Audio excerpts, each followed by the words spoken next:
troisième grand défi qui se joue pour les acteurs du médico-social, pour ces professionnels de l'autonomie, c'est la coordination. La coordination parce que des parcours de plus en plus diversifiés, et coordination aussi parce que des acteurs de plus en plus nombreux présents autour des bénéficiaires dans le champ de la perte d'autonomie, dans le handicap et dans le grand âge. Comment assurer mieux cette coordination à travers des dispositifs, à travers des acteurs nouveaux et à travers la manière dont les acteurs existants peuvent travailler ensemble? On va voir ça tout de suite dans notre troisième débat, Jingle.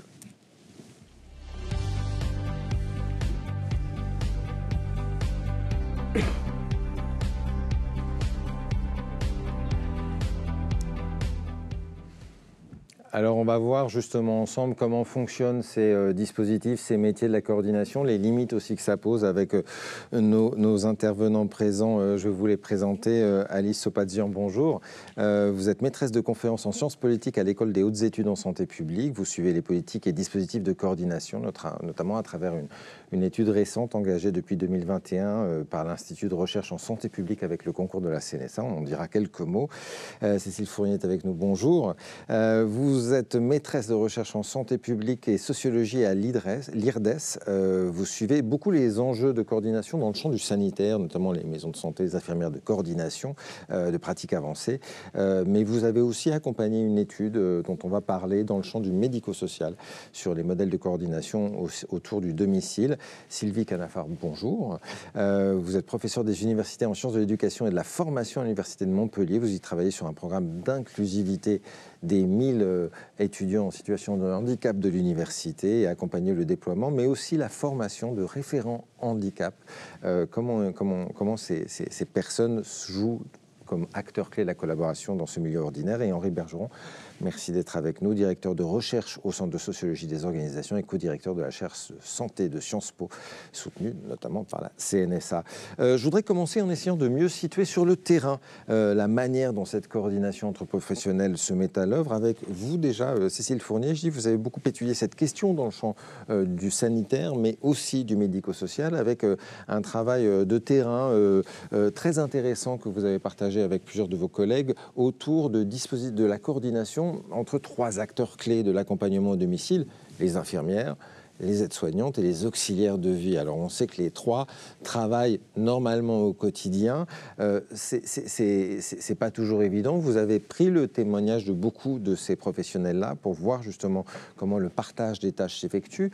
Et il y a plusieurs constats que je voudrais qu'on partage. Le premier, c'est que on retrouve derrière tout de même ce partage des tâches la hiérarchisation existante entre d'un côté le cure et de l'autre côté le care. Et que ça se marque particulièrement, évidemment, chez la profession des infirmières. Comment ça se marque, cette hiérarchisation symbolique entre cure et care, et en quoi ça rend plus difficile une certaine collaboration avec les deux autres métiers que sont les aides et que sont les auxiliaires? Alors, ce qu'ont étudié mes collègues Mathis Huchier et Lucie Michel, à la demande du Haut Conseil pour l'avenir de l'assurance maladie, c'est justement comment ces trois groupes professionnels, qui sont composés majoritairement de femmes, dont le travail s'exerce de manière solitaire à domicile, arrivent à, ou non, à coordonner leurs activités et à quelles conditions. Donc, il faut resituer ça au regard des enjeux qui ont été bien posés en introduction de ces journées par Myriam Winans, avec notamment le vieillissement de la population, la chronicisation des pathologies, une tension démographique sur certaines professions de santé, mais aussi l'amorce d'un virage ambulatoire et des injonctions très fortes qui sont faites aux professionnels de santé pour mieux se coordonner, voire pour déléguer des tâches. Et donc forcément, ces évolutions s'accompagnent de transformations importantes des missions, des frontières professionnelles, qui sont rendues délicates par cette hiérarchie symbolique très forte, pas que symbolique, qui existe entre les professionnels dans le système de santé. Mais pour les infirmières, justement, quelle problématique ça pose ? Pour les infirmières, on a à peu près 127 000 infirmières qui exercent en tant que libérales ou ayant un statut mixte en France, donc à peu près 17% de la profession. Elles se considèrent avant tout comme des professionnels dotés d'un rôle propre, donc dont le métier est divisé en ces deux catégories d'actes, techniques, plutôt le cure, et qu'elles considèrent comme le cœur de leur métier, et puis les actes plutôt d'hygiène qui constituent le care et qui sont assimilés principalement, en fait, le care est principalement assimilé par ces infirmières aux soins d'hygiène. Donc il y a toute cette hiérarchie symbolique, en fait, selon laquelle les actes techniques sont généralement mieux valorisés, symboliques, mais aussi financières, puisque bien sûr ça se traduit par des meilleurs financements pour ces actes. Donc ce qui se joue en fait sur le contenu du travail des infirmières et le partage entre ces actes de care ou de cure, ça va être essentiellement l'offre de soins sur leur territoire d'exercice et les conceptions qu'elles ont de leur métier. Donc si on schématise, on peut distinguer 2 grands cas de figure. Dans le premier, lorsque les infirmières libérales sont peu nombreuses sur un territoire, une partie de leur travail une plus grande partie va être déléguée aux aides soignantes et aux aides à domicile qui vont élargir leurs compétences. Dans ces configurations, il y a donc une spécialisation des cabinets infirmiers dans cette activité technique. Et c'est ce que ces infirmières-là disent valoriser le plus. À l'inverse, lorsque les infirmières libérales sont nombreuses sur un territoire, elles vont assurer plus souvent l'ensemble des soins techniques et d'hygiène, de cure et de care, et donc valoriser cette approche holistique et des personnes suivies. Et par exemple, sur le territoire d'un SIAD qui a été étudié dans le Grand Est, qui est également donc ce SIAD qui emploie des aides à domicile, le même territoire est couvert par 2 cabinets infirmiers. L'un des cabinets infirmiers, le plus ancien, s'est spécialisé dans les actes techniques et donc a développé un monopole de ces actes-là, délègue complètement ce qui est toilette aux aides-soignantes. Par contre, le plus récent est arrivé en affichant, le cabinet le plus récent, une vision sociale, globale, d'acceptation de tous les patients. Et donc, celle-ci va rentrer directement en concurrence avec le SIAD. Finalement, ce qui fait que ce cabinet peut continuer à développer ses missions, c'est que le SIAD a un nombre de places limité. Et donc, il y a une sorte d'équilibre qui se joue. Mais on perçoit bien dans ce type de situation que les rapports avec les autres professionnels se jouent tout de suite avec un enjeu de concurrence fort. Et de cela, on entend aussi que les 2 autres acteurs, les aides-soignantes et les auxiliaires à domicile, se retrouvent un peu, je vais le dire avec des guillemets, mais en variable d'ajustement, c'est-à-dire avec une logique d'adaptabilité très forte à la réalité du terrain et aux demandes des infirmières. Tout à fait. Et alors, le vécu de cette division du travail subie n'est pas le même chez les membres de ces 2 groupes professionnels, dont l'organisation du travail est différente, on va le voir, mais aussi dont les représentations, les rémunérations, le statut social diffèrent du fait de leur histoire. Donc, si on considère d'abord les aides-soignantes, en soins primaires, elles sont peu nombreuses en fait par rapport aux infirmières. Elles sont 25 à 30 000 et elles exercent dans les services de soins infirmiers à domicile, les SIAD, qui constituent le seul mode d'exercice possible pour elles en soins primaires, donc un exercice salarié. Il faut savoir que les SIAD ne couvrent pas l'ensemble du territoire français et qu'elles fonctionnent avec une capacité maximum de lits autorisés. Donc, ils sont déterminés par le directeur général de l'Agence régionale de santé. Et donc, ça limite le nombre de personnes susceptibles d'être prises en charge. Donc, une des difficultés pour les aides-soignantes, c'est que leur rôle en soins primaires n'est pas défini précisément. Donc, elles se situent dans un entre-deux. Lorsqu'un SIAD n'existe pas sur un territoire, leurs tâches vont être complètement récupérées, soit par les infirmières, soit par les aides à domicile. Donc, elles-mêmes, elles se sentent particulièrement formées à la toilette, aux soins d'hygiène, qui sont délégués par les infirmières. Elles revendiquent les qualités relationnelles comme les spécificités professionnelles, à l'instar de leurs collègues en milieu hospitalier.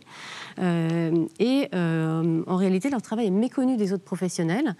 Elles vivent mal que ce travail soit souvent confondu avec celui des aides à domicile. Cette conception, en fait, c'est à la fois celle des infirmières et des médecins généralistes.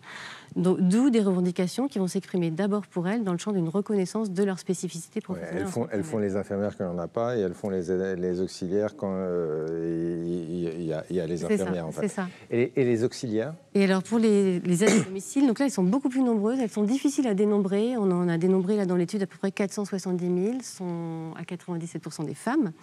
En fait, il y a différents statuts et il y a des qualifications hétérogènes, comme l'a bien expliqué Emmanuel Puissant tout à l'heure.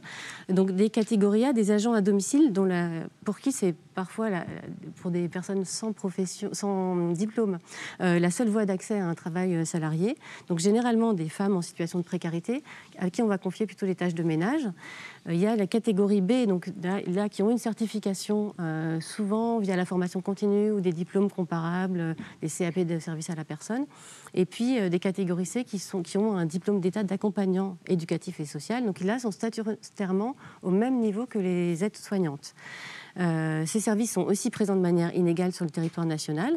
Et comme l'a expliqué Emmanuel Puissant ce matin, plutôt, ce sont des professionnels qui ont un engagement vocationnel très fort dans le métier, un métier relationnel au service de l'humain et du lien social. Donc c'est comme ça qu'elles se définissent. Malgré tout, les organisations d'aide à domicile aujourd'hui font face à une très forte demande, sont souvent en manque de personnel. Elles connaissent un turnover très important du fait de la pénibilité physique et morale. On va en reparler. Et avec un nombre important, on l'a vu aussi, d'heures qui ne sont d'heures de travail, d'heures de trajet, qui ne sont pas bien comptabilisées. Donc toute une partie de travail gratuit finalement. Elles ont beaucoup, et tu le dis, à adapter leur planning, à la fois aux infirmières, aux aides-soignantes. C'est vraiment des logiques de variables d'ajustement qui sont portées par ces métiers-là. Et puis ce qui est bien, c'est que sur le terrain, en fait, elles collaborent et elles partagent les tâches. Mais ça s'appelle des glissements de tâches, en fait, la plupart du temps. Donc, c'est que des glissements de tâches qui ne sont pas forcément reconnus. En quoi ces glissements de tâches aident à l'acculturation des métiers les uns aux autres ou les mettent en tension les uns par rapport aux autres ? Alors, ces missions, donc en fait, de ces trois groupes, elles s'étendent d'un spectre assez large qui vont de tâches relevant du rôle propre infirmier, dont certaines très techniques, comme les dialyses, des pansements un peu techniques, des tâches de nursing, des soins d'hygiène, des toilettes, jusqu'à l'accompagnement au maintien à domicile, donc le ménage, des courses, des préparations de repas, des tâches administratives. Ces glissements sont fréquemment observés, et encore plus pour celles qui sont au centre, donc on l'a vu, les aides soignantes. Et qu'est-ce qui complique alors les pratiques de coopération et de construction? J'ai commencé par ce qui complique et la construction d'une culture commune. Donc on a vu déjà que certains freins, c'était l'offre de soins sur un territoire qui joue sur le contenu du travail et la division du travail. C'est aussi l'organisation du travail et des hiérarchies symboliques et financières. On l'a dit, oui. Voilà, il y a 3 autres freins. Le premier, c'est les modes de rémunération. Le statut libéral des infirmières notamment et le paiement à l'acte qui est difficilement compatible avec un exercice pluriprofessionnel. Un autre exemple, c'est le financement particulier et contraignant des SIAD qui met finalement en concurrence les infirmières dans ces SIAD ou en dehors et les aides-soignantes. Donc ça, c'est un premier frein. Un deuxième frein, c'est, je pense, très important, c'est la méconnaissance réciproque du travail de chacune et qui est notamment liée au faible temps de coprésence au domicile et au fait que les relations, la communication entre elles sont peu développées. Il y a même un évitement et une organisation pour ne pas se croiser. Donc certaines infirmières évoquent le manque de temps, voire le manque d'intérêt pour l'exercice collectif, et les SIAD restent mal perçus. De plus, du fait de la hiérarchie professionnelle, ces professionnels n'interagissent pas directement. Les aides-soignantes, les aides à domicile ne vont pas interpeller directement les infirmières, mais vont passer par la hiérarchie ou les responsables de secteur. Ou le fameux cahier de liaison, on met des trucs, mais au bout d'un moment, on arrête de les mettre parce qu'on ne sait pas très bien où ça va et à quoi ça... C'est ça. Et en fait, un dernier frein, c'est que finalement, chaque secteur essaye de se professionnaliser, chaque groupe professionnel essaie de se professionnaliser déjà, de professionnaliser ses agents, et ça entre en concurrence avec une professionnalisation de la pluriprofessionnalité. Après avoir évoqué ces freins, je vais citer rapidement 2 éléments facilitants. Déjà, la mise en place d'organisations ou de projets communs. On y reviendra tout à l'heure. Et puis le développement d'outils de coordination que vous évoquez. Et vous dites dans l'étude qu'ils existent, mais qui ne sont pas forcément toujours très utilisés et pas toujours très, très connus. Un autre enjeu et un autre cas sur le terrain où les choses aussi se mettent dans des logiques de coordination avec des nécessités, avec des difficultés aussi, c'est le milieu ordinaire. Et ça, je voudrais en dire un mot avec vous, Sylvie. Vous travaillez donc beaucoup avec à l'Université de Montpellier pour mettre en place une vraie politique d'inclusivité très, très, très forte sur le terrain, maillant vraiment l'ensemble des UFR et des services. 1000 étudiants en situation de handicap qui sont ainsi accompagnés avec des référents dans les UFR, des responsables en études qui accompagnent cela. Vous dites c'est vraiment un tissage humain au quotidien, c'est pas des grandes slides avec des grands trucs dessus. Comment vous avez mis en place cette coordination dans cette logique de maillage humain, si je puis dire? Tout d'abord, merci Monsieur Declosé, merci à la CNSA d'organiser ces journées parce que le contenu est quand même très important parce qu'il y aura des retombées au niveau de nos représentations et par rapport à nos pratiques. Alors par rapport à l'université Paul Valéry à Montpellier 3, effectivement en tant que vice-présidente déléguée aux situations de handicap, j'ai à gérer donc la politique inclusive de l'établissement. Et donc ça a été un travail vraiment de fourmi, un travail pour tisser un collectif inclusif et donc un travail sur le dedans et à la fois aussi un travail sur le dehors. Donc on a rencontré au départ, on a fait un diagnostic auprès d'abord des étudiants en situation de handicap, parce qu'il fallait voir ce qui fonctionnait déjà bien et ce qui ne fonctionnait pas. Et ensuite, on a rencontré toutes les UFR, on a rencontré toutes les composantes, on a échangé, on a travaillé sur leur représentation, on les a formés, on les a sensibilisés. Et ensuite, d'eux-mêmes, les personnes se sont désignées d'elles-mêmes pour être référentes ou référents handicap dans les services. Ça fait qu'on a tissé comme ça plein de référents handicap dans les composantes, dans les services pédagogiques, dans les services administratifs, au centre de documentation. Et en même temps, nous avons élargi en dehors de l'université, on a travaillé sur le dehors et on a énormément travaillé avec nos partenaires, que ce soit le Centre de ressources autisme, par exemple, ou ATP Friendly. Donc, du coup, le tissage déborde les frontières de l'université et, du coup, la demande de l'étudiant ou les besoins universitaires particuliers sont pris en charge par tout ce filet, ce maillage inclusif. Ça ne repose pas uniquement sur un statut. Ouais, c'est Atypique Friendly qui est soutenu par la CNSA.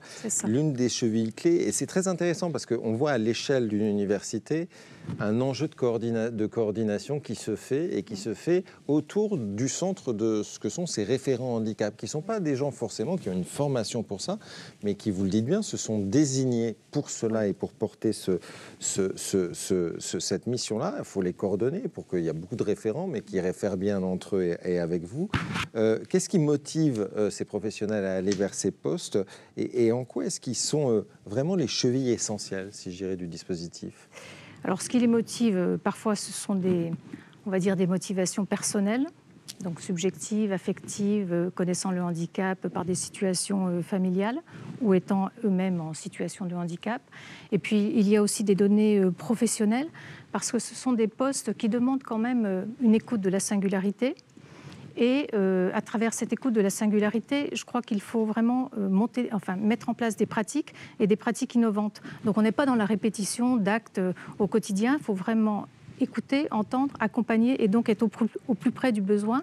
Et pour ça, c'est vrai que ça demande d'inventer son métier, d'inventer sa posture, d'inventer ses pratiques, tout en étant très coordonné. Parce que c'est vrai que quand il y a des situations qui font problème, tous les référents se coordonnent et s'appellent, s'envoient des mails ou on se réunit pour parler d'une situation particulière. Et actuellement, nous avons par exemple des situations très aiguës par rapport à des jeunes qui ont des troubles psychiques, entre autres. Et il y a à travers ça, et c'est aussi ce qui est intéressant, c'est que vous avez une formation en psychologie et elle est intéressante parce que c'est pas toujours la science humaine la plus mobilisée sur ce type d'études-là, qui permet aussi d'avoir un regard sur qui ils sont et comment ils se voient, sur leur champ de représentation. Et vous parlez notamment d'un imaginaire de la réparation qui peut les conduire, ces référents handicap, à penser leur rôle de coordination comme une démarche de renormalisation, portée aussi par une forme de toute-puissance de soi qui tout d'un coup va émerger, pas forcément, nécessairement pas au bon endroit. Qu'est-ce que vous entendez par là ? Alors, pour avoir conduit et pour conduire des temps d'analyse de situation ou d'analyse des pratiques, on se rend compte qu'effectivement, il y a tout un imaginaire, soit individuel ou social, autour de « il va falloir réparer le déficit de l'autre ». Il va falloir que... Donc, on est dans une démarche de réparation de l'autre. Et petit à petit, on essaye de déconstruire ces imaginaires pour aller vers plutôt un repérage des manques institutionnels et des déficits institutionnels. Je leur dis toujours...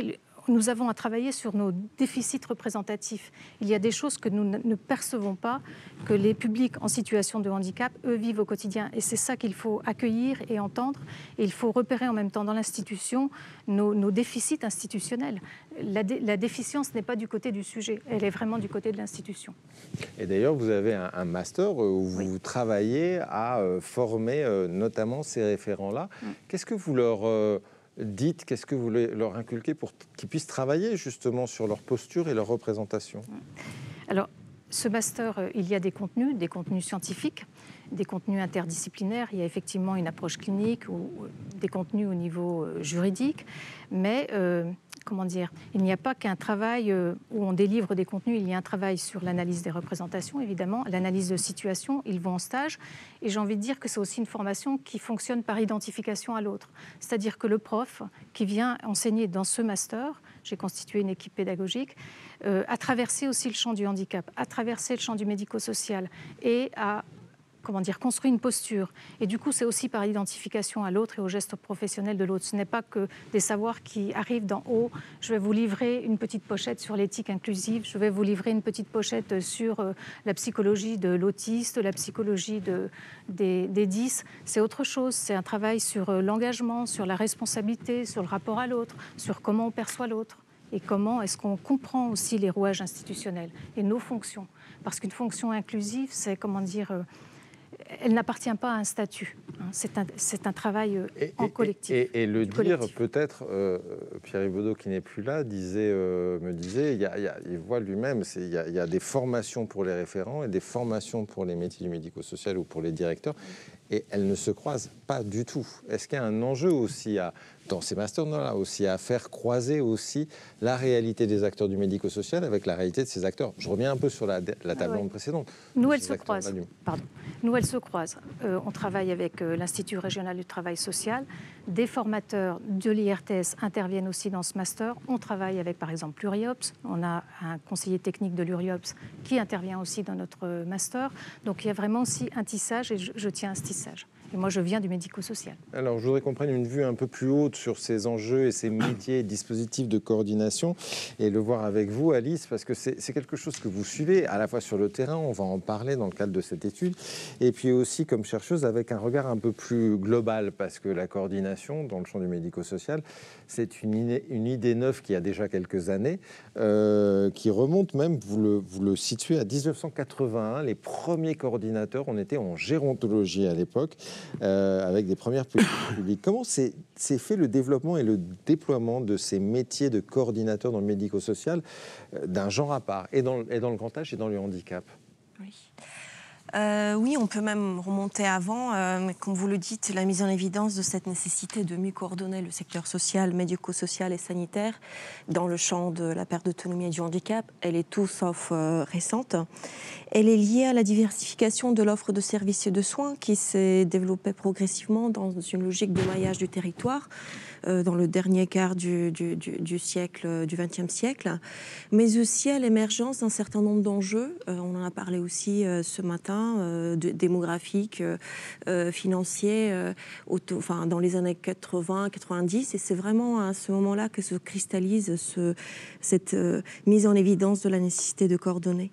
Alors on l'a vu au sein des établissements et les services, les professionnels coopèrent, de l'aide et du soin, coopèrent tant bien que mal. Ce matin, on parlait aussi des médecins coordinateurs, des infirmières coordinatrices, entre elles et aussi avec les acteurs du territoire pour pouvoir organiser et délivrer le bon soin.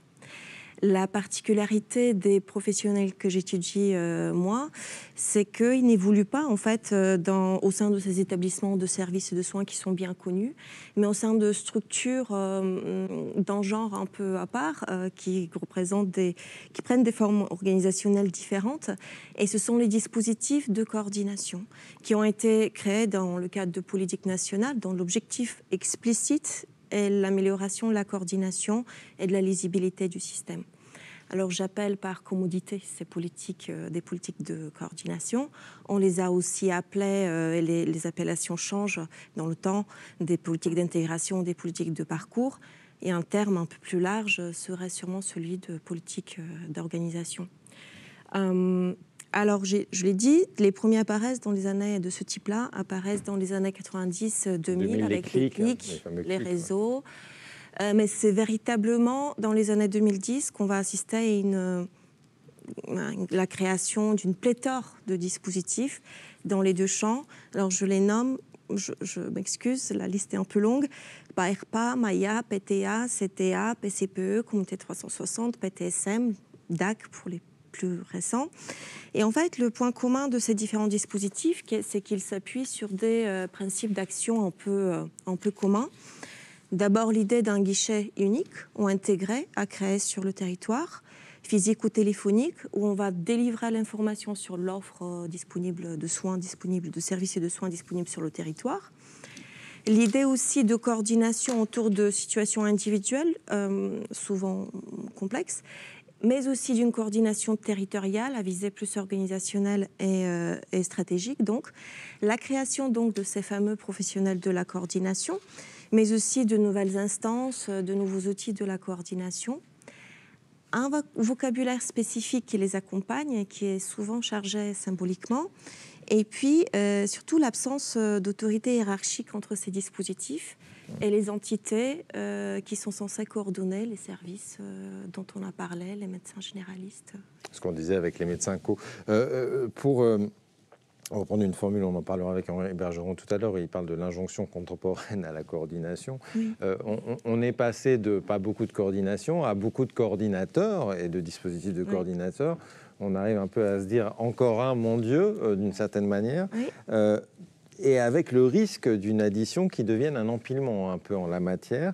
Est-ce que vous comprenez et comment vous expliquez qu'on soit passé du besoin à la sensation du trop-plein ou au trop-plein. Oui, le terme d'empilement est juste. Ce constat a été dressé dans plusieurs rapports dans les années 2000-2010. C'est la réalité vécue des professionnels, des usagers dans leur vie quotidienne.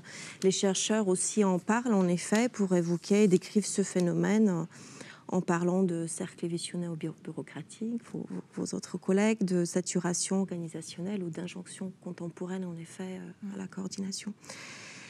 Surtout, ce qui est paradoxal dans ce constat, c'est qu'à la base, en fait, ces dispositifs sont créés pour améliorer la lisibilité du système et le coordonner. Or, leur déploiement contribue à augmenter la complexité, la fragmentation et donc cette complexité organisationnelle. Et souvent, dans une logique qui contribue à reproduire les logiques d'intervention classiques qui sont celles des secteurs, celles des types de population, celles des spécialités.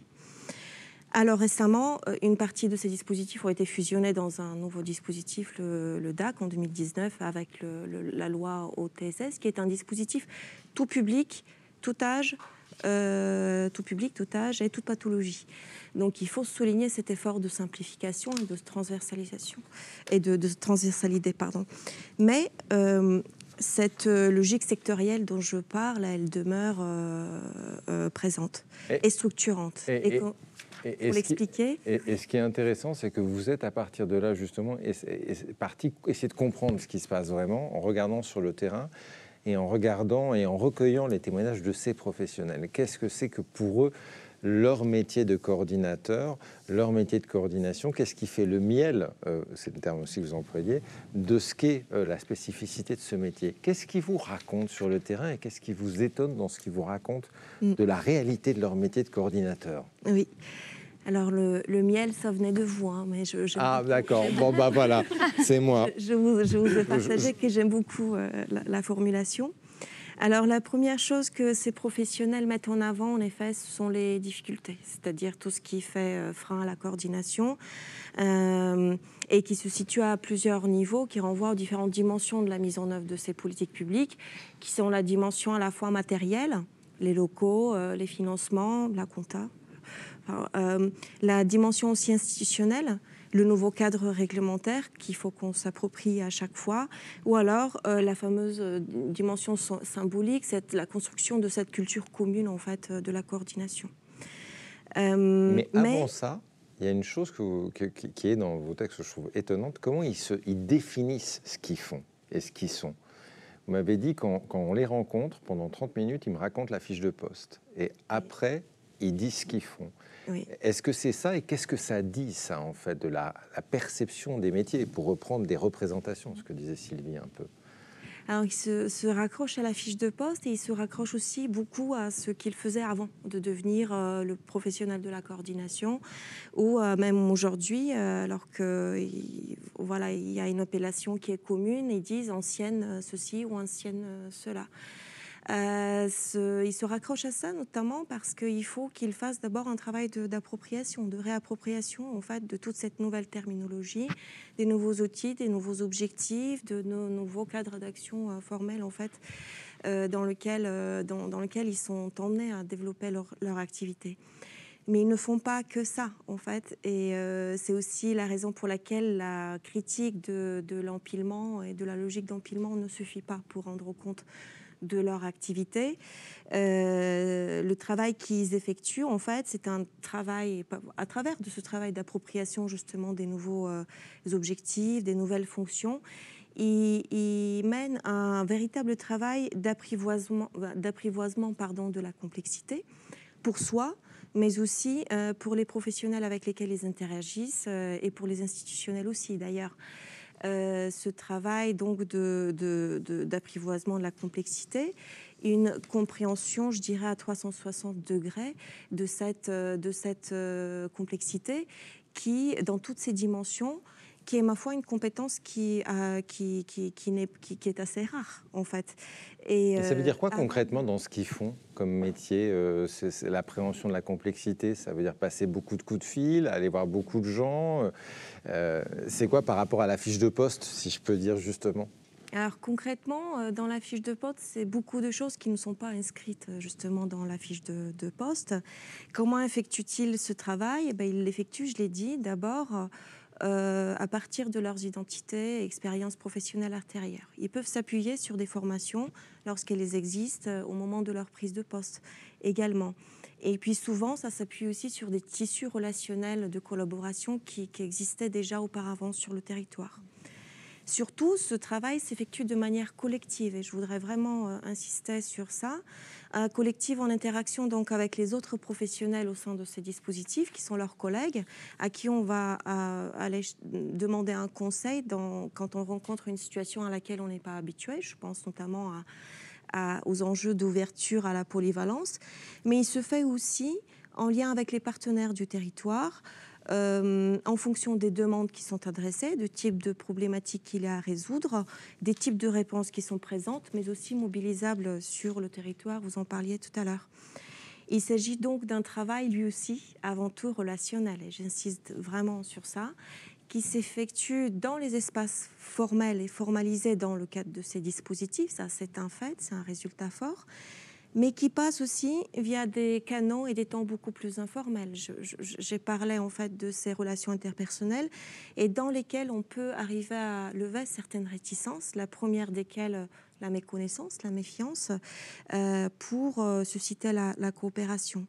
Surtout, tout à l'heure on parlait de glissement de tâches, je ne sais pas si c'est exactement la même tâche, ça passe par des formes de dépassement du cadre formel en fait, du dispositif, aller au-delà de ce travail prescrit pour gagner l'adhésion des partenaires, pour bricoler, et la notion de bricolage, elle est très importante, une solution, tout en s'exposant dans ce cas-là au risque d'une surcharge de travail, de se voir adresser des situations qui ne relèvent pas exactement du critère du dispositif ou de devoir rééduquer les partenaires une fois la relation de confiance installée, donc au bon usage du dispositif.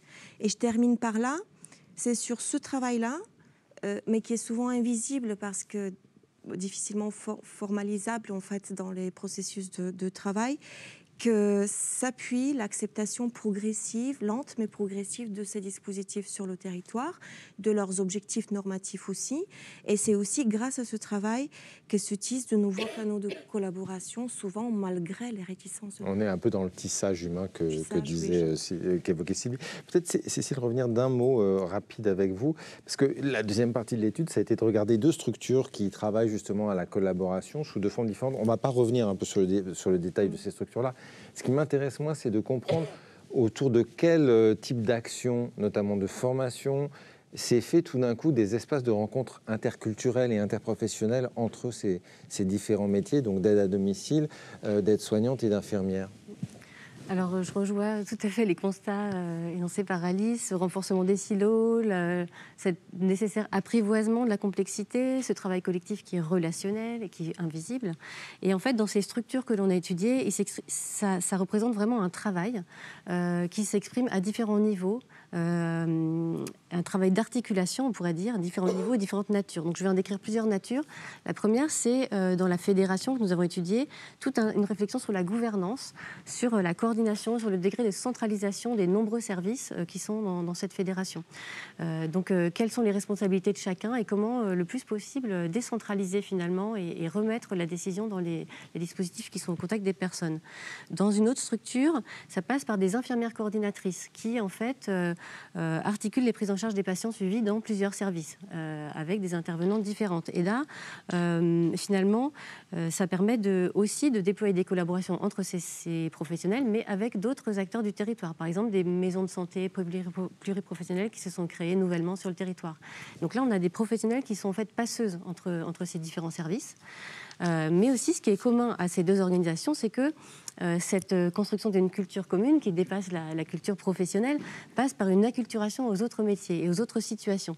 Et donc, ça se fait comment ? Ça se fait à travers des temps de rencontre qui peuvent s'incarner soit dans des formations, comme vous l'avez décrit, soit dans des groupes de travail sur des thématiques, par exemple le travail autour de l'auto-évaluation des pratiques ou sur des outils de collaboration. Ça peut s'incarner aussi dans des travaux communs autour de situations des personnes ou des diagnostics, par exemple des évaluations communes des besoins vont être faites ensemble et vont permettre de déterminer le travail et le partage des tâches. Et ce que je voudrais insister aussi, c'est que finalement, ces rencontres interviennent à différentes échelles, entre ces droits groupes et d'autres, donc avec ces professionnels passeuses, et que ça repose sur des professionnels qui ont cette vision de la... C'est pas quelque chose de naturel, en fait. C'est des professionnels qui portent cette vision du collectif et qui se trouvent aussi en position de le faire, et donc pour ça qu'ils ont besoin de formation. Et ce qui est important aussi, c'est des formations, et vous le dites aussi dans l'étude, des espaces informels. C'est-à-dire, il ne faut pas leur dire à telle heure, à 10 heures, vous allez... apprendre à vivre ensemble. Il y a aussi le temps, l'espace informel, où l'aide-soignante prend un café, rencontre l'infirmière et elles peuvent trouver la liberté de construire, de faire leur miel, comme je le dis, de cette rencontre-là. Ce tissage, encore une fois, je remplace ce mot et je me tourne vers vous, Henri Bergeron, parce que vous étudiez depuis longtemps ces enjeux de coordination d'acteurs dans le champ du sanitaire, notamment, mais pas que. Je dis cette formule de l'injonction contemporaine à la coordination que vous employez. Qu'est-ce que vous inspire ces exemples et qu'est-ce qui fait que ce besoin de coordination sur le terrain est aussi fort et fait écho à cette espèce de surplus d'organisation et de dispositifs de coordination? Merci beaucoup, je suis très content d'être là. Je ne vous remercie pas, Régis, de passer après ces 3 interventions parce que je vais redire des choses qui ont été dites. Les éclairer, donc. Je ne sais pas, en tout cas, je vais redire à ma façon des choses qui ont été dites avant. Alors, c'est vrai que nous, on a plutôt travaillé sur le sanitaire, même si dans la chaire financée notamment par la CNSA, qui est la chaire de transformation des organisations et du travail, on développe notamment avec Patrick Castel des hypothèses qui permettent de répondre à votre question. Alors je dis hypothèses parce qu'on n'est pas encore complètement sûr qu'elles sont valides ou pas. Notre point de départ, c'est un point de départ assez simple, c'est que pour produire un bien et un service, vous avez besoin d'action collective, d'action à plusieurs, et donc vous avez besoin de coopération et de coordination. On pourrait d'ailleurs faire un peu une distinction plus théorique entre ces deux termes. Et nous, il nous semble qu'il y a toute une série de mouvements contemporains, je vais en citer 2 maintenant, qui contribuent à fragiliser, à miner les conditions de la coopération et de la coordination. Et ça va en partie permettre de répondre à votre question. Alors le premier, c'est peut-être le plus abstrait, c'est finalement le constat que quand il est difficile de se projeter dans l'avenir, et c'est certainement une des caractéristiques de la situation contemporaine, crise écologique, éco-anxiété, les guerres.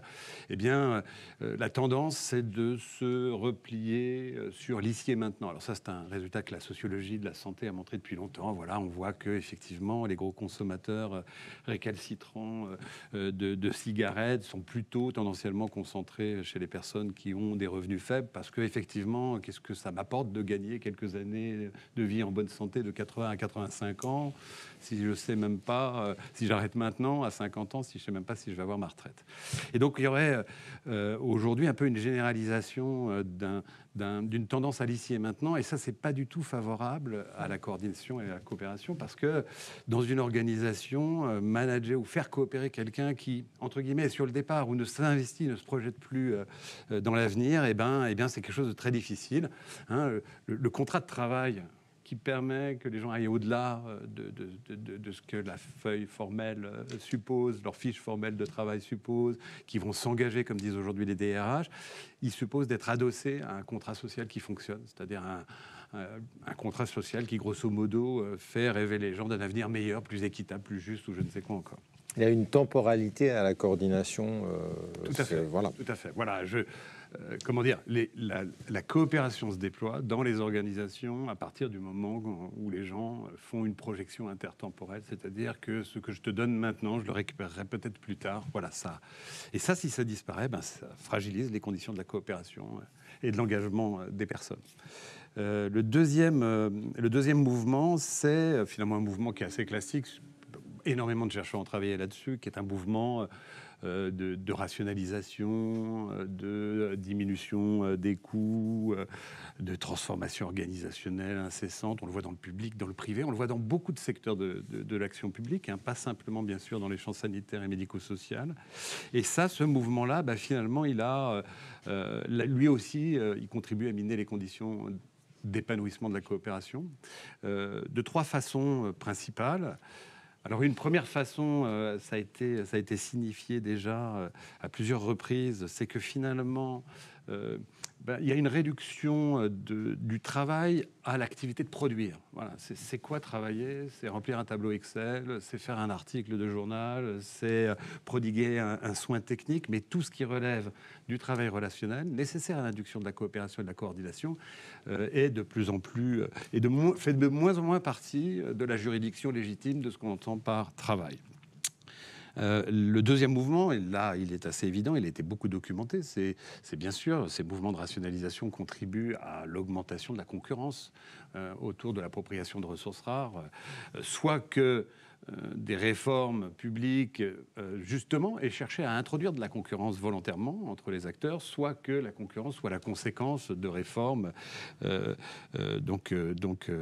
Ça aussi, c'est plutôt délétère pour la coopération. Et puis enfin, troisième point, c'est quand même l'accroissement de la charge de travail, individuelle ou collective. Et ça aussi, ça provoque un comportement de repli sur ses activités principales, ce qui fait qu'on a moins de temps pour engager et induire la coopération. Donc, on n'a pas besoin des autres pour travailler, c'est tant mieux. Du coup, ça renforce ces logiques d'autonomisation et de silos. Et à l'inverse, quand on a besoin de coopérer, quand on a besoin de travailler avec quelqu'un, eh bien, le plus sûr, mais le moins efficace moyen, c'est de recourir à la hiérarchie. On sait bien qu'obtenir la coopération d'autrui en allant voir son chef n'est jamais très efficace. Voilà, donc l'ensemble de ces mouvements contribuent à miner les conditions d'épanouissement de la coopération entre acteurs, et forcément, ça crée un besoin sans cesse nécessaire d'inventer des dispositifs qu'on espère, et je dirais pourquoi peut-être plus tard, favoriser la coopération. Alors, des dispositifs dont on voit qu'ils ne sont pas baguettes magiques, mais où il y a forcément à travers eux des leviers pour la faciliter, puisque cette coopération, on le voit dans les nouvelles missions de l'autonomie et de l'autonomisation, elles sont de plus en plus évidentes, elles sont de plus en plus présentes et nécessaires. Quel levier est-ce qu'on peut trouver finalement à travers notamment ces structures-là pour prendre la bonne pente de la coordination, si je puis dire? Alors je vais être très rapide parce qu'une grande partie finalement de la réponse se déduit de la réponse que j'ai faite précédemment. Moi je vois au moins 3 points. Le premier, c'est un travail sur les représentations, comme disait Madame, de reconsidérer cette question du travail relationnel comme faisant partie légitime du travail. Ça me paraît un point essentiel. Donc il y a voilà, la rationalisation des activités, enfin du travail, a eu pour conséquence de le mettre dehors. Il faut le réintégrer. C'est un travail nécessaire. On a des études dans le cadre de cette chaire qui portent en ce moment sur le travail hybride et notamment le télétravail. Voilà, le télétravail a compliqué dans certains endroits de l'organisation ce travail relationnel. Le deuxième point, c'est il faut redonner un petit peu de mou. Alors ça, c'est mon côté un peu naïf, on appelle le slack organisationnel. Voilà, c'est que il y a un moment où il faudra prendre conscience que ces politiques de rationalisation et de diminution des coûts, elles ont finalement des effets délétères également sur la qualité des produits et des services. Et puis, dernier point, alors ça me paraît très important, j'y reviendrai après, c'est que finalement, on a créé, inventé, construit toutes sortes de règles, normes, process, dispositifs de coordination, sans vraiment se donner les moyens d'étudier les déterminants de la coopération ou du conflit ou des dysfonctionnements des anciens. Voilà, ça c'est vraiment un réflexe. Vous l'avez cité tout à l'heure, je vous en remercie, ce qu'on appelle nous le réflexe, Patrick Castel, le réflexe néo-bureaucratique. C'est-à-dire, si ça ne fonctionne pas, qu'est-ce qu'on fait? On en fait un autre. On en fait un autre et on rajoute une couche supplémentaire. Vous le dites, et ça c'est très important, c'est qu'il y a une nécessité peut-être à laquelle il faut se raccorder, se raccrocher pour travailler à ces dispositifs. Vous le dites, je reprends vos termes, c'est la coordination, c'est un déterminant essentiel du contentement professionnel et même de la qualité de vie au travail. Est-ce que finalement l'enjeu, c'est de revenir à cette réalité-là, et à ces temps informels-là, et de repenser la coordination à partir de ça, c'est-à-dire à partir de la réalité du travail de chacun et de la manière de les mettre en dialogue aussi? Tout à fait. Je pense que vous avez parfaitement raison. Je n'ai pas raison, je ne fais que reprendre ce que vous dites. Hein. Bon, quand on regarde, si vous me permettez de les résumer de manière un peu caricaturale, mais quand on regarde les mesures que déploient les décideurs publics ou privés pour répondre à ce qu'on appelle la crise du travail, une crise de l'engagement, comment on rend plus attractifs certains métiers. Je suis au conseil d'orientation des ressources humaines du ministère de la fonction et de la transformation publique. Toutes les directions en général ont les mêmes problèmes, hein, de la gendarmerie, en passant par l'éducation nationale, bien sûr, etc., de recrutement, d'attractivité, de maintien, de garder les talents, comme on dit. Quand on regarde les mesures qui sont mises en place, qui sont des mesures managériales, on a bien sûr des mesures pour améliorer la qualité de vie au travail et les rémunérations. On va aussi agir sur les styles de leadership et de management pour les rendre plus coopératifs, participatifs. On va travailler également sur à rendre les fonctions plus intéressantes. Mais en fait, je ne vais pas toutes les énumérer, ces mesures, mais en fait, elles adressent assez peu cette question de la coopération et de la relation et comment on établit les conditions de cette coopération et de ces relations. Et alors, nous, ça nous a beaucoup frappé quand on a fait nos interviews dans les hôpitaux, à la fin de la première vague, durant la crise du Covid, mais également dans des caisses primaires d'assurance maladie, dans des ministères, dans des directions d'agences. Beaucoup d'acteurs nous ont dit... on a vécu vraiment des situations extrêmement difficiles. Des réanimateurs nous dire, alors que c'est le métier, même si on était taillé, entre guillemets, pour travailler dans des situations très difficiles, on a vraiment été surpris et ça a été vraiment très difficile, mais aussi, beaucoup nous ont dit, ça a été une période de contentement professionnel et de réalisation professionnelle tout à fait importante. Et notamment, on a trouvé des marges de coopération qu'on n'avait jamais eues. On s'est retrouvés à coopérer avec le management hospitalier, les anesthésistes réanimateurs et réanimateurs médicaux, qui sont deux tribus qui parfois ont du mal à coopérer en temps normal, ont enfin trouvé, j'ai envie de dire, les moyens de coopérer. Et donc effectivement, la coopération, c'est un déterminant essentiel de la satisfaction au travail et donc de l'attractivité des métiers. Et c'est vrai que quand j'entendais Patrick Castel me raconter des cadres infirmiers s'épuiser parce qu'ils travaillaient qu'avec des intérimaires et qu'ils avaient abandonné l'idée de les former parce que finalement ils allaient rester que 6 mois et que donc elles prenaient sur elles des missions. Quand on se retrouve dans des situations où on a besoin de coopérer, on n'arrive pas, on sollicite les gens, ils répondent pas à nos appels, etc.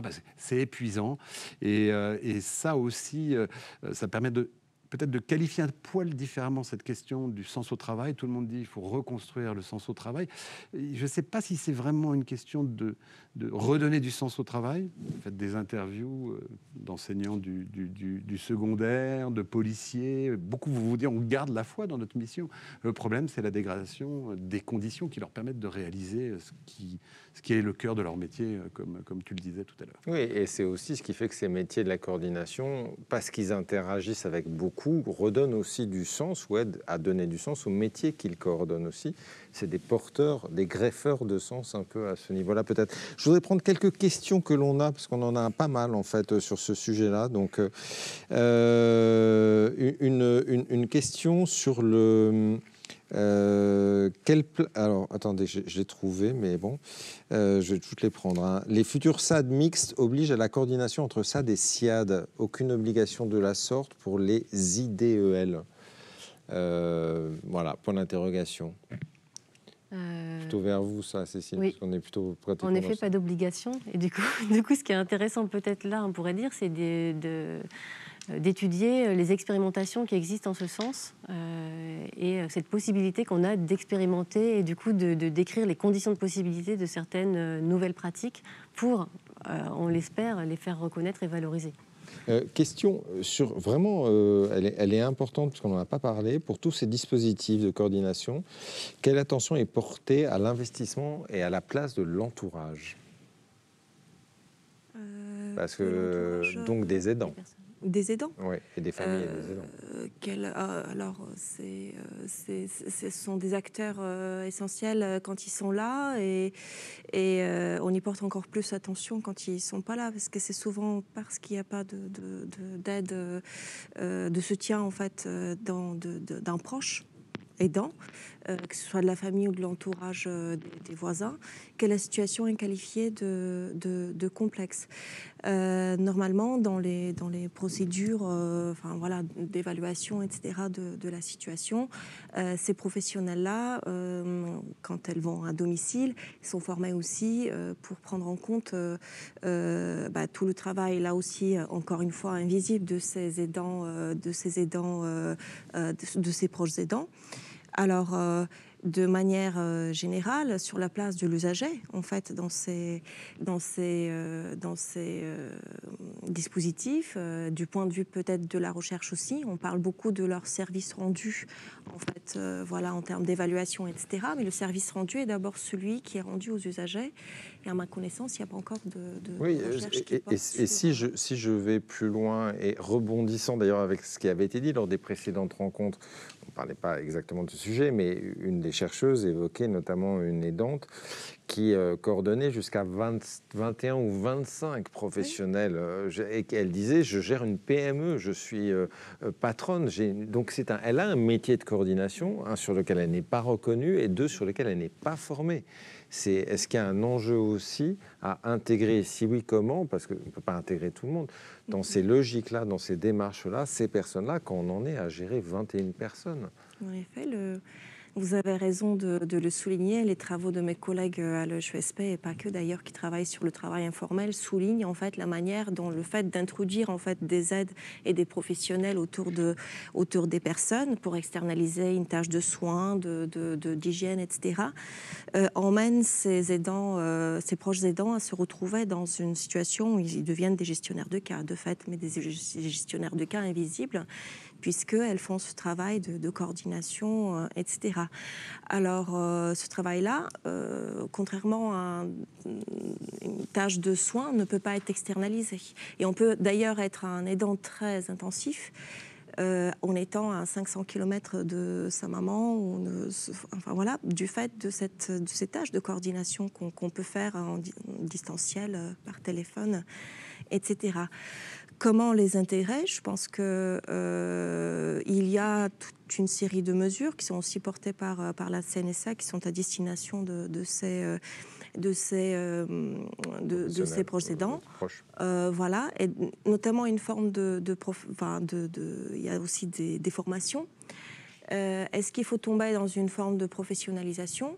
Il faut étudier le sujet. Il y a des personnes d'ailleurs qui se sont penchées sur ce sujet-là. Il faut reconnaître ce temps, donner des droits, des vrais droits, de droits communs à ces aidants-là, c'est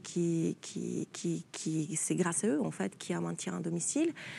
Et en même temps, voilà, cette logique de professionnalisation, elle peut aussi les mettre en concurrence avec justement d'autres segments professionnels qui s'occupent de ces tâches-là et qui sont dans la hiérarchie du travail aussi Je voudrais rebondir peut-être avec vous, Henri Bergeron, là-dessus, parce que finalement, est-ce que vous allez dire, je suis un peu psychorigide, il faut définir des métiers de la coordination avec des fiches de poste, mais du coup, en effet, l'aidant l'est aussi coordinateur. Donc, à un moment, on va très vite être dans le débord de cette... Et est-ce qu'il faut valider des compétences associées qui sont nécessaires, parce que la tarification, elle a besoin d'indicateurs, qui a besoin de compétences, etc. Ou est-ce qu'on reste dans cet informel-là, au risque de voir des gens faire en faisant fonction de coordination à tous les étages? Vous êtes un peu rigide. Hein. Ouais, je sais. Je ne pourrais pas avoir une réponse complète à l'entièreté de votre question, mais il me semble que on se forme.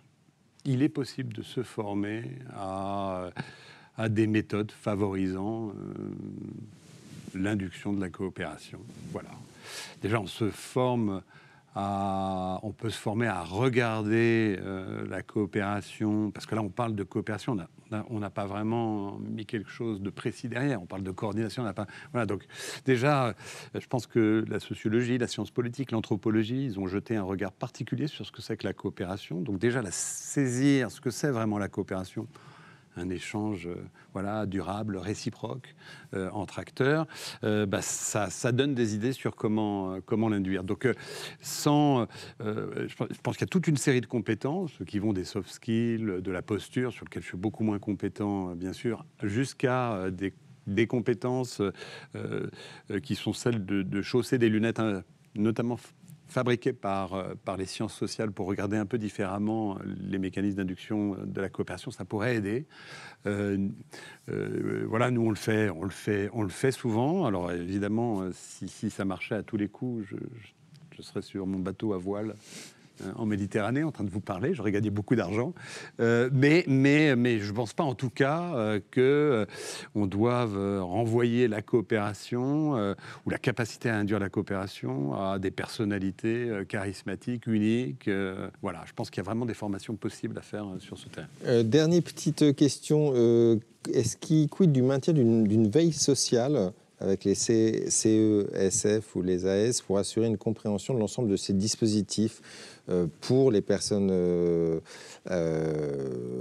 accompagnées, pour les aidants? Est-ce qu'on peut avoir une sorte de portail qui permet de dire un peu qui guide quoi, qui coordonne quoi, qui collabore à qui, pour les bénéficiaires, hein, pas qu'entre professionnels?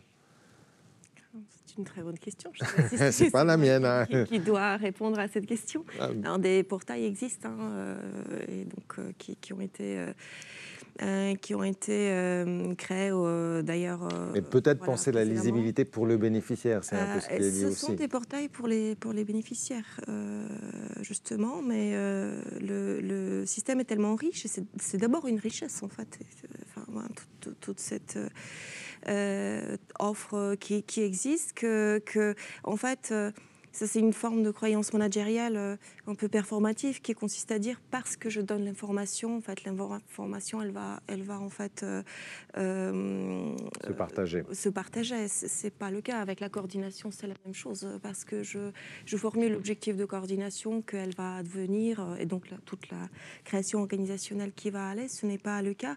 La question c'est ces portails-là, ils sont aussi des portails digitaux, enfin qui sont sur Internet, donc déjà ça pose tout un certain nombre de questions en termes d'accessibilité. Et puis qu'est-ce qu'on fait ensuite en fait de ces informations, et puis surtout lorsque il y en a pas de l'offre, enfin, voilà. Oui, très rapidement. Tout petit point sur ces questions. Pour rebondir sur ce que vous dites, on fait comme si tous les acteurs du champ avaient également intérêt à coopérer et à coordonner. Alors qu'en fait, c'est extrêmement différent. Il y a des gens qui peuvent parfaitement rester en silo autonome et qui vont tout faire pour le faire, parce que c'est coûteux, la coopération. Et ça, je pense que c'est important de travailler un peu cette question quand on met en place aussi ces dispositifs. La cartographie des ambitions des coordinations. Voilà, c'est une topographie un peu accidentée. On fera appel aux compétences de psychologie aussi. Exactement, de pour cela. On va prendre le dernier dessin d'Émilie, comment elle regarde ces histoires de coopération, notre illustratrice. On le voit s'afficher là, pour le coup, à l'écran derrière. On le voit plus. Alors, des acteurs nombreux, des acteurs, on le voit, diversifiés, des problèmes de séparation, hein, avec le CARE et le CURE qui se partagent bien, vous le voyez. Un référent handicap qui a de quoi faire avec son entonnoir, et la collaboration en mode puzzle pour faire leur miel, gouvernance décentralisée, acculturée et tarifer la coordination. Elle a bien tout compris et résumé en peu de mots et ce qu'il faut de couleurs. Merci à elle, merci à Émilie, merci à vous beaucoup pour ces éclairages. Merci à vous de nous avoir suivis cette matinée. On se retrouve cet après-midi à 14h. Après avoir un peu dressé le constat de ces transformations et de ces tensions, on va voir quel cadre possible dans la formation, quel cadre possible dans la qualité de vie, quel cadre possible dans les nouvelles organisations de travail pour repenser les missions et les places de ces professionnels de l'autonomie. À tout à l'heure.